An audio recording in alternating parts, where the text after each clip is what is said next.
The more you understand yourself, the better your life gets.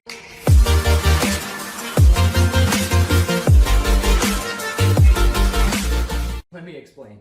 My name is Szabo, and I fundamentally believe that humans have to act in consistency, in alignment with who they think they are, right? It's this built-in mechanism since birth.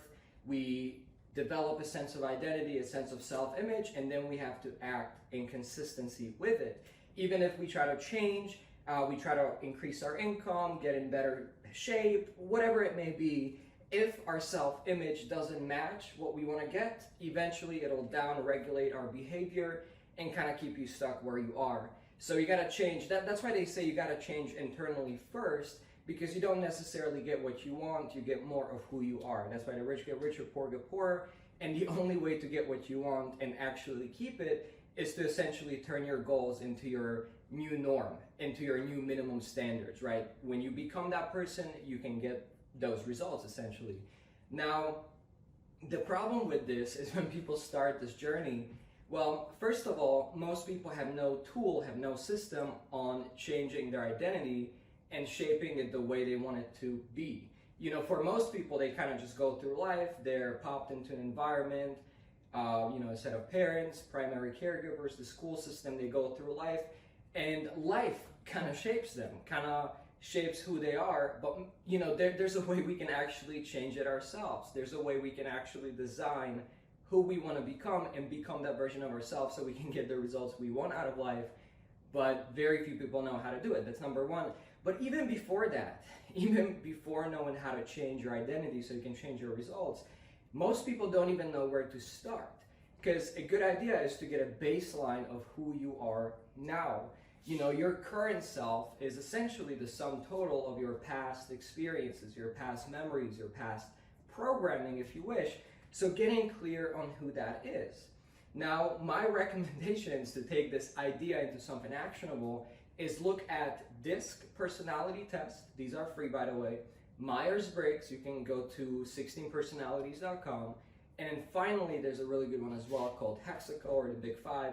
You can go ahead and take these. Matter of fact, number 4, there's a really good one called Kolbe as well, Kolbe. So I recommend you check these out. I think Kolbe is like $50, but these are so valuable. Now, do not make the fatal mistake I made, which is just read the results and not actually read how these personality system works. Because when you really understand the core idea behind them, you really get to understand your own personality test result a lot better. So that would be my first recommendation if you choose to do it. Make sure you read the instructions on how this works. And then as you go through your results, you're going to understand your DISC score, your Myers-Briggs, your Kolbe, your Hexaco, and this will provide invaluable insight into who you are. Who is this character that you've developed over these years that's creating these results you want to create? And, it does take a level of open-mindedness to approach this information, look at it, because you'll see your weaknesses, your strengths, the good, bad, and essentially what you can do about it next.